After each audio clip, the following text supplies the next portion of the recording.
દ્વારિકા નગરીમાં શું કરી નાખ્યું ઈ તો ખબર જ ના પડી. આખો દિવસ કાનો કાનો. હવારમાં ઉઠીને અબુલજીવની સેવા કરી, કૂતરાને રોટલો, કબૂતરને દાણા અને કાબરુને ગાંઠિયા. અબુલજીવ બોલી થોડા હકે હે એટલે આપણે એમની વેદનાને સમજીએ અને કઈ નહીં તો કઈ નહીં પણ એક રોટલી તો એમને નાખીએ. પક્ષીઓ માટે પરબ ઉભરી અને હું આઈ જઈ ઘરે આવીને હે ને કાનાને ચમકાઈ નાખ્યો. હું દ્વારકા જઈ પહી કાનાએ શું કરી નાખ્યું ઈ જ ના ખબર પડી. હું આખો દિવસ કાનાને જ યાદ કરું. પહી તો શું હવારમાં આપણે મહારાણીની જેમ એન્ટ્રી કરી આપણા હથિયારો હારે. ઘરમાં તો શી ખબર એટલી બધી સેપટ આવે ને ના પૂછો વાત.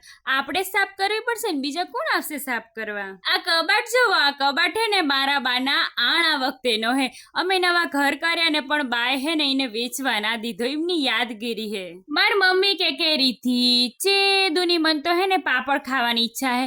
પાપડ તર ને પછી તો પાપડ તર્યા. પછી તો બટેકાનું શાક સમારી નાખ્યું. રસ કાઢવાનો હતો એટલે કેરીએ કાપવાની હતી. પછી તો અમે બે માં દીકરીએ થઈને કેરી કાપી નાખી. અત્યારે તો બપોર હે ને ખાવામાં તો જલસા હે હો. બાકી સાસણગીર થી કેરીન પેટી 2 લેતા આયા હતા એટલે દરરોજ રસ કાઢવી. પછી તો શું મેં મારું મિશન સંભાળ્યું, બટેકાનું શાક વઘારી નાખ્યું અને પોતું કરી નાખ્યું. તા માર પપ્પાની બૂમ આઈ કે રીધી ગરા ગાયા હે ચા મૂકજે ને તો હે ને ચા મૂકી. ગામમાં કેરી વેચાવા આવી હતી એટલે કેરી લઈ લીધી. કેરી લઈને માંડ ઘરે આવ્યું તે પછી ટ્રેક્ટરનો સોદો કર્યો તો એટલે હે ને કરાલ લેક બનાવવાનો હતો એટલે કરાલ લેક બનાવી નાખ્યો.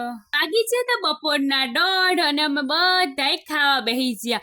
આજ તો હે ને ખાવામાં થોડું મોડું થયું કારણ કે હે ને ટ્રેક્ટરના ગરા ગયા હતા એટલે. વાગી છે તો બપોરના 3 અને જઈની છે ને માર હાથું પાસ્તા લઈને આવ્યો કે લો રીધી દીદી પાસ્તા ખાવ ને કે માર મમ્મીએ બનાયા. પછી તો પાસ્તા ખાધા. પછી તો વારમાં મસ્ત મજાની ચંપી કરી હો, મજા આવી જઈ. વાગી છે તો બપોરના 4 અમે બધાએ ટ્રેક્ટર ધોઈ નાખ્યું. આમ આજનો દિવસ પૂરો. કાલે ફરી મળ્યા નવા વિડીયો સાથે. આવજો.